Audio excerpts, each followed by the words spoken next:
বাংলা সাহিত্যের ভাণ্ডারে ছোট গল্পের একটি বিশেষ জায়গা রয়েছে। আমার প্রিয় কিছু ছোট গল্প নিয়ে আমি রাজর্ষি, আর আপনারা শুনছেন রাজর্ষি উবাচ।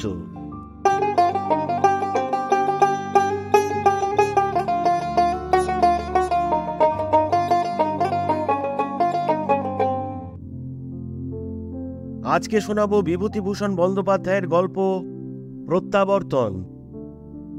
মাথাটা আগে থেকেই ঝিমঝিম করছিল, আবার বোধহয় জ্বর আসছে। পাল্লা হরিশপুরের মাইনর স্কুলে পড়ি, বাবার হাতে পয়সা নেই, মা কান্নাকাটি করেন ছেলেটা লেখাপড়া হলো না। তাই পাল্লা ইউনিয়ন বোর্ডের প্রেসিডেন্ট সরানন চাটুর্যে আমার সাবেক স্কুলের মাস্টার মহাশয়ের অনুরোধে পাল্লার মাইনর স্কুলে বিনা মাইনেতে পড়তে দিয়েছেন। গ্রামের পুরুত ঠাকুর শ্রী গোপাল চক্রবর্তী দয়া করে তাঁর বাড়িতে আমার খাওয়া থাকার ব্যবস্থা করেছেন।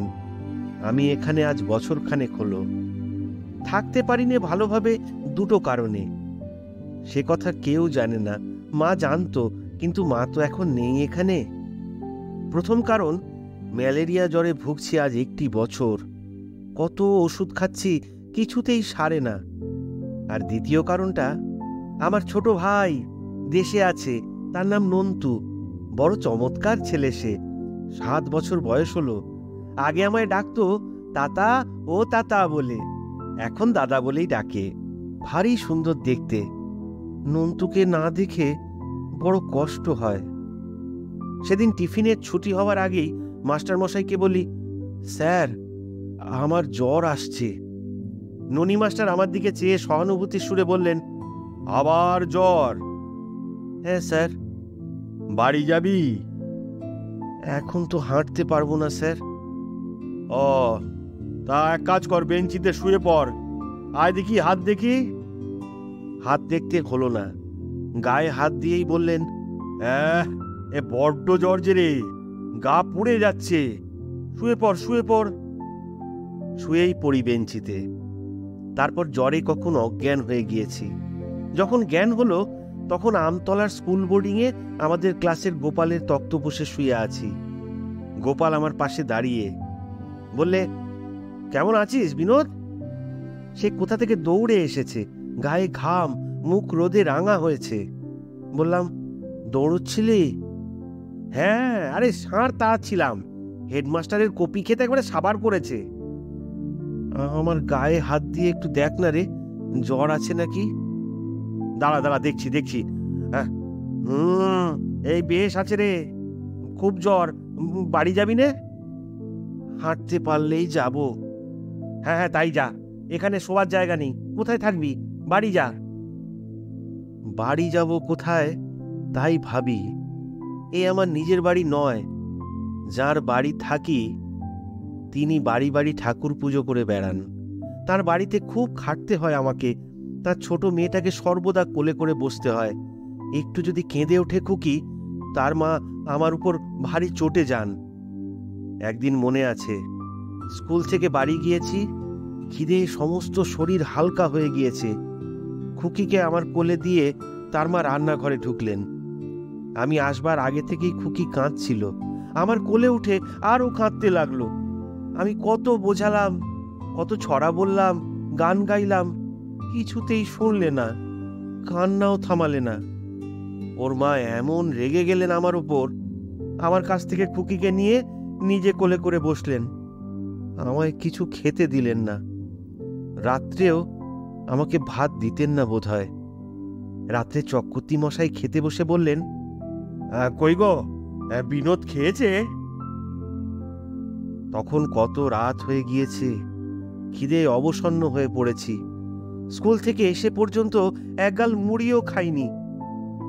অন্যদিন এমন সময় কোন কালে আমার খাওয়া হয়ে যায়। পুরুত মশাই নবীন দাঁড় চণ্ডীমণ্ডপের দাবা খেলার আসর থেকে রোজই বেশি রাত করে ফেরেন। তারপর তিনি খেতে বসেন। খুকির মা বললেন, না। পুরুত মশাই বললেন, কেন? এত রাত্রে ও খায়নি এখনো? জ্বর হয়েছে বুঝি? না, জ্বর হবে কেন, বসে পড়ছিল, তাই ভাত দিইনি এখনো। ও, যাও যাও, ডেকে দাও, ডেকে দাও। ছেলে মানুষ, খিদে পেয়েছে, আমার পাশেই বসুক। তুমি খেয়ে উঠে যাও, দেবো এখন। না না, ওকে ডাকো, জায়গা করে দাও আমার পাশে। পুরুত ঠাকুরের কথায় আমার জায়গা করে দিলেন খুকির মা। নয়তো আমি জানতাম রাত্রে তিনি আমায় না খাইয়েই রেখে দিতেন। কাউকে কিছু বলা আমার স্বভাব নয়, চুপ করেই থাকতাম। সেই বাড়িতেই ফিরে যাওয়ার কথা বলছে গোপাল। সেখানে আমার মা নেই। মা থাকলে আমায় দেখলে রাস্তা থেকে ছুটে আসতেন। এখানে খুকির মা আমার জ্বর দেখলেই মুখ ভার করে বলবে, ওই এলেন অসুখ নিয়ে, কে এখন সেবা করে? আমার বড্ড উপকার হচ্ছে ওকে দিয়ে। কুটোটুকু ভেঙে দুখানার উপকার নেই, শুধু সেবা করো। বার্লি রে, সাবুরে, কিছুই করতে হয় না ওকে। আমি ওকে কখনো কষ্ট দিই নে। আমার রোজ জ্বর লেগেই থাকে। ওকে ডাকতে বা কিছু বলতে আমার লজ্জা হয়। উনিও আমার কাছে বড় একটা আসেন না। মিথ্যে বলবো না, সে বরং পুরুত মশাই যত রাত্রেই ফিরুন না দাবা খেলে, আমার অসুখ হয়েছে শুনলে আমার শিয়রে এসে বসে আমার হাত দেখবেন, গায়ে হাত দিয়ে জ্বর দেখবেন, স্ত্রীকে ডেকে বলবেন সাবু কি বার্লি করে দিতে, নিজে কাছে বসে খাওয়াবেন। সকালে উঠে গোবিন্দ ডাক্তারকে গিয়ে জিজ্ঞেস করবেন ব্যস্ত হয়ে, ও ডাক্তারবাবু, বিনোদ যে অমন ভুগতে লাগলো, পরের ছেলে আমার বাড়ি আছে, অমন করে পড়ে থাকলে মন বড় ব্যস্ত হয়, ওর অসুখের একটা বিহিত করুন না। পুরুত মশাইকে দেখলে বাবার কথা মনে পড়ে। দুজনেই নিরীহ, কেউ ওদের মানে না, বরং ওরাই সবাইকে ভয় করে চলেন। বড় যদি হই, পুরুত মশাইয়ের দুঃখ আমি ঘোচাবো। ও ছেলে নেই, আমি ওর ছেলে হব। না, ওদের বাড়ি এখন যাব না। জ্বর আমার এবার খুব বেশি, হয়তো আরো বাড়বে। গোপালকে আমি বললাম, ভাই ভাই, আমি মার কাছে যাব। মার কাছে যাবি মানে তোদের গায়ে? সে এখান থেকে 6 ক্রোশ রাস্তা, নদী পার হতে হবে কেউটে পাড়ার খেয়া ঘাটে। এই জ্বর নিয়ে পারবি? তা হোক, তুই কাউকে বলিস নে। আমার পকেটে সরকারি ডাক্তারখানার ওষুধ আছে, আমি যাব। এই রাত্রিটুকু তোর খাটে একটু থাকতে দে। গোপাল রেগে গেল, বললে, দায় পড়েছে তোকে থাকতে দিতে? তোর যত বাজে আবদার। বাড়ি যাবি কি করে এই অসুখ গায়ে? বাড়ি যাবি বললেই হলো। আমারও খাটে নেই জায়গা, দুজনে শোবো কোথায়? আর আমি ওই রুগীর সঙ্গে এক বিছানায় শুই নে। বাড়ি যা, বাড়ি যা। মনে বড় দুঃখ হলো। গরিব বলে সবাই হেনস্থা করে, গোপাল যে আমার এই অসুখ গায়ে তাড়িয়ে দেবে, তার মানেও তাই। আমি বাইরে এসে দাঁড়ালাম। বেলা এখনো 1-2 ঘন্টা আছে। শরীরটা একটু হালকা মনে হচ্ছে।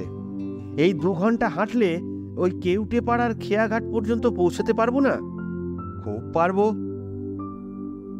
খেয়াঘাটের ইজারাদার যে ঘরে থাকে, বললে আমাকে জায়গা দেবে না একটু? গোপালের মতো নিষ্ঠুর তারা নয়, পুরুত ঠাকুরের বউয়ের মতোও নিষ্ঠুর তারা নয়। আচ্ছা ভাই, চললাম বলেই রওনা হলাম বোর্ডিং থেকে। লুকিয়ে মাঠের রাস্তা ধরলাম। আমি জানি আমি বেশি দিন বাঁচব না। মাকে আমার দেখতেই হবে। কারো কাছে যাব না, মার কাছে যাব। চৈত্র মাস, অথচ এমন শীত করে এখনো। বেলা খুব বেড়েছে। মেঠো পথের দুধারে ঘেঁটু ফুল ফুটেছে কত। বাগজোয়ানি ঠাকুর বাড়ি পার হয়ে ফলেয়া গ্রামের পথে পড়ে ছোট্ট খালের খেয়া। একখানা নৌকো আছে, মাঝি থাকে না, নিজেই নৌকো বেয়ে পার হয়ে ওপারে শিমুল তলায় বসি। শিমুল ফুল ফুটেছে গাছটাতে, টুপ টাপ করে রাঙা ফুল ঝরে পড়ছে। শুকনো কঞ্চির বেড়া দিয়েছে পুরো খালের ধারে ধারে। চাষাদের মুসুরি খেতে মুসুরি পেকে গাছ শুকিয়ে গিয়েছে, কিন্তু এখনো মুসুরি তোলেনি। ঘেঁটু ফুলের কি সুন্দর সুগন্ধ বেরুচ্ছে পরন্ত রোদে। নিঃশ্বাস টেনে শুকি। কেবলই হাঁটছি, কিন্তু হাঁটতে পারিনি আর। পা ধরে আসছে। ফলেয়া গ্রামের পেছনে মস্ত বাঁশবাগানে মরা শুকনো বাঁশ পাতার কেমন চমৎকার গন্ধটা। বাঁশবাগানের মধ্যে দিয়ে পথটা, তারপর আবার মাঠ। মাঠের মধ্যে বড় একটা যজ্ঞি ডুমুর গাছ। থলো থলো যজ্ঞি ডুমুর পেকে টুপটুপ করছে গাছে। আমার আমার গা বমি বমি করছিল। ডুমুর তলায় বসে বমি করলাম।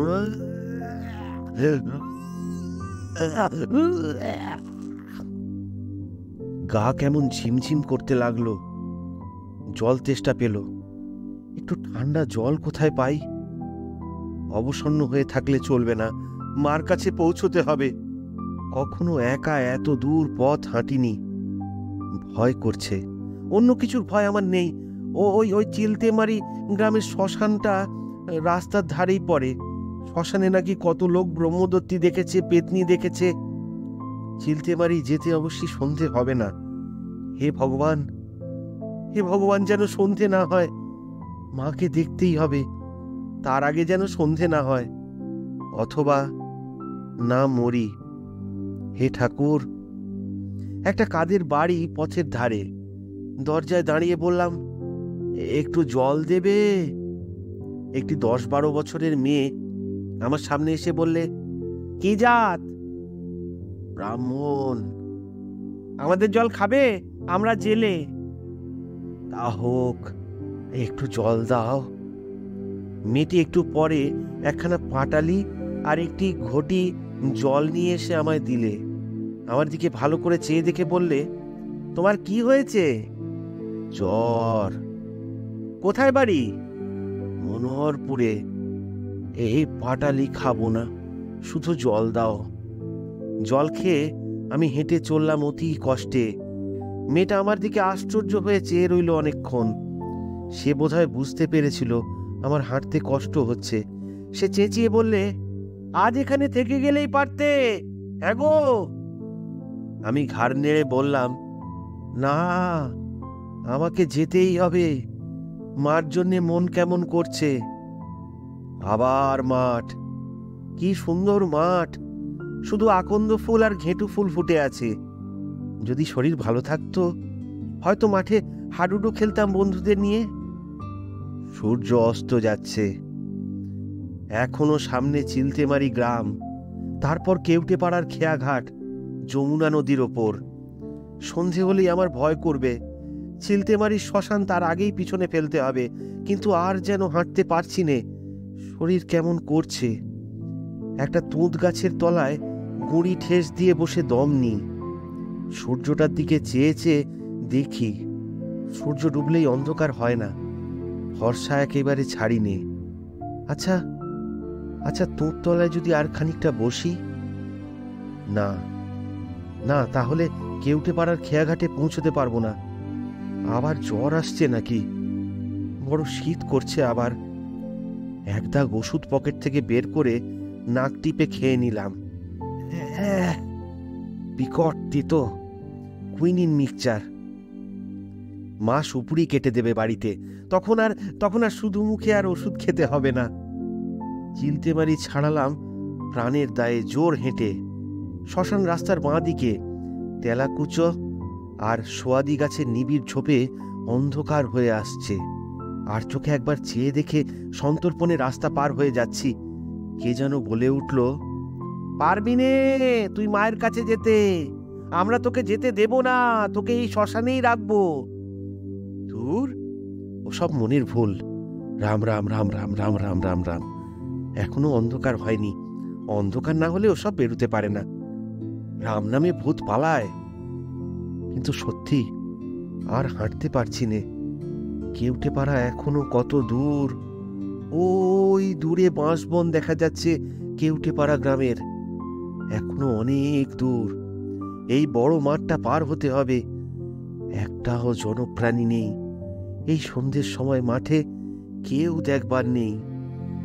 কেন গোপাল আমায় তাড়িয়ে দিলে বোর্ডিং থেকে? আমার ভয়ানক জ্বর এসেছে, আবার জ্বর এসেছে।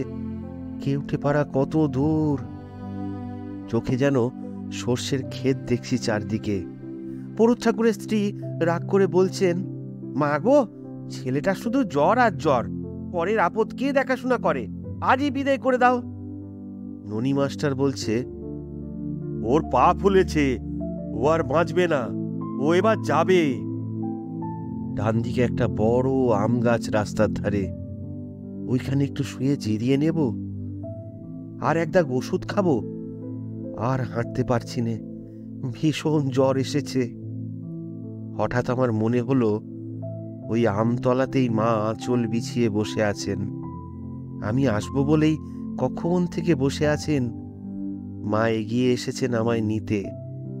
আমি টলতে টলতে মার কোলে শুয়ে পড়ি।